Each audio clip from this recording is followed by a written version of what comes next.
24 आहे, आजच्याला सुरुवात होईल.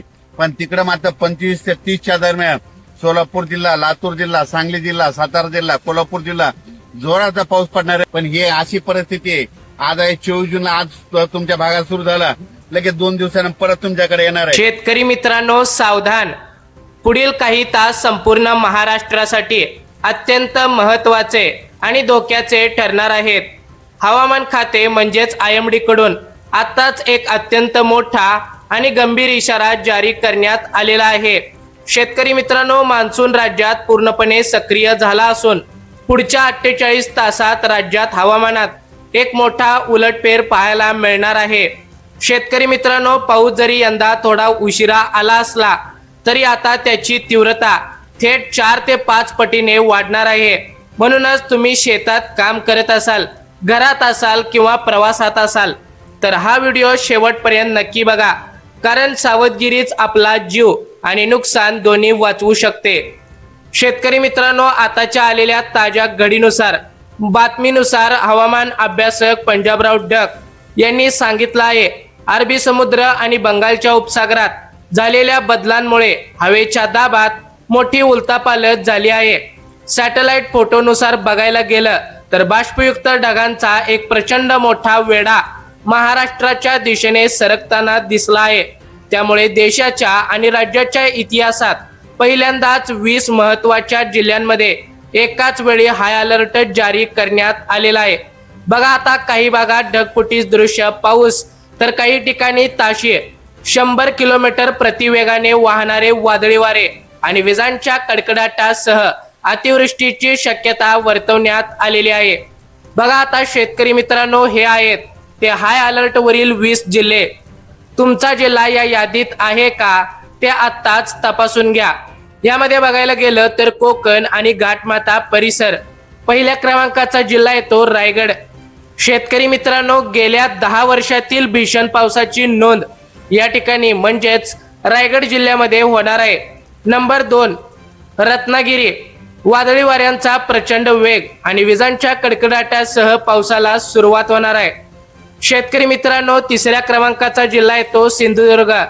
समुद्राला उधाण आणि मुसळधार सरी कोसळणार आहेत. बघा, आता पश्चिम महाराष्ट्र बघायला गेलं तर यामध्ये 4थ्या क्रमांकाचा जिल्हा येतो पुणे.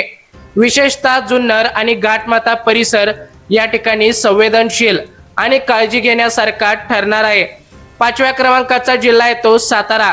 यामध्ये महाबळेश्वर आणि डोंगराळ भागात दरडी कोसळण्याची दाट शक्यता हवामान खात्याने वर्तवली आहे.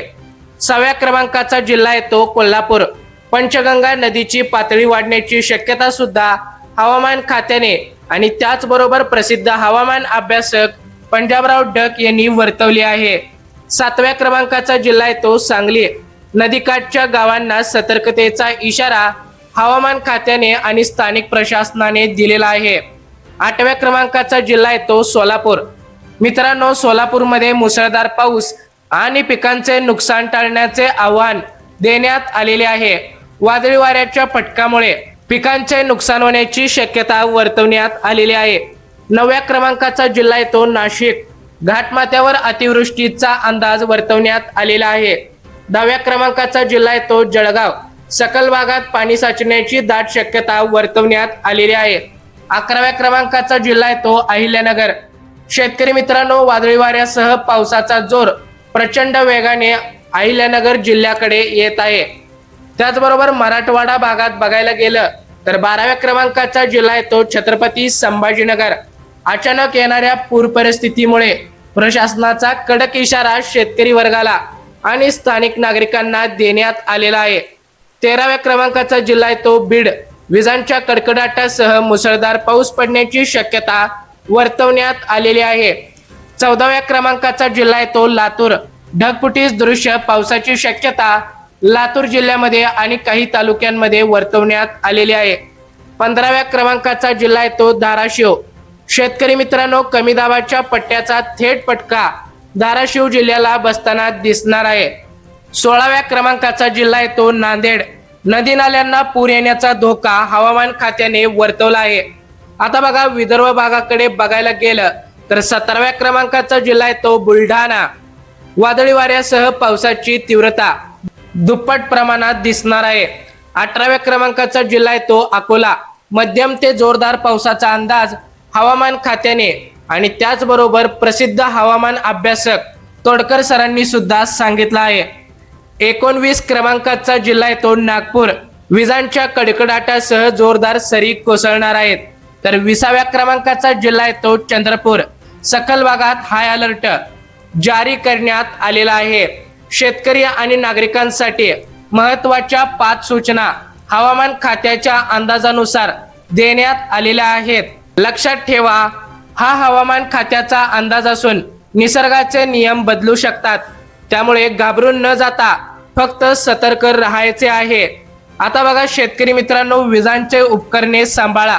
विजांचा कडकडाट सुरू असताना घरातील टीव्ही, फ्रीज आणि मोबाईल चार्जिंगचे प्लग सॉकेटमधून बाहेर काढून ठेवा. नंबर 2, झाडाखाली थांबू नका. हवामान खात्याच्या अंदाजानुसार जुनी झाडे किंवा विजांचे खांब पडण्याचा धोका जास्त असणार आहे. त्यामुळे शेतात किंवा प्रवासात असताना पत्र्याच्या शेडखाली किंवा झाडाखाली आसरा घेऊ नका. नंबर क्रमांक 3, पाण्याचा अंदाज घ्या.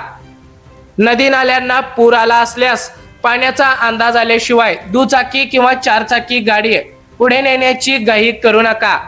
नंबर क्रमांक 5, शेतकरी मित्रांनो, मोबाईल चार्ज ठेवा.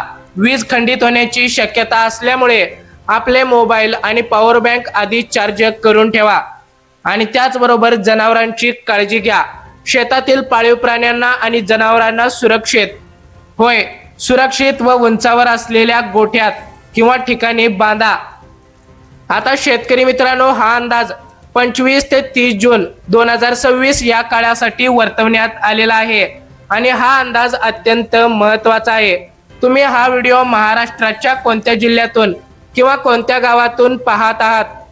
तुमच्या भागात सध्या पाऊस सुरू आहे की फक्त ढगाळ वातावरण आहे? आताच खाली कमेंट बॉक्समध्ये लिहून सांगा, जेणेकरून इतर शेतकऱ्यांनाही तिथल्या प्रत्यक्ष परिस्थितीचा अंदाज येईल. हा व्हिडिओ अत्यंत महत्त्वाचा आहे, त्यामुळे तुमच्या सर्व व्हॉट्सअप ग्रुपवर, शेतकरी मित्रांना आणि गावातील ग्रुपवर नातेवाईकांना नक्की शेअर करा, जेणेकरून प्रत्येक जण सुरक्षित राहील. असेच माहितीपूर्ण व्हिडिओ पाहण्यासाठी, ताज्या आणि महत्त्वाच्या अपडेट जाणून घेण्यासाठी आताच आपल्या बोलगड्या मराठी या यूट्यूब चॅनलला सबस्क्राईब करा. भेटूया पुन्हा एकदा अशाच माहितीपूर्ण व्हिडिओ सोबत. तोपर्यंत सावध रहा, सतर्क रहा आणि काळजी घ्या. जय हिंद, जय महाराष्ट्र.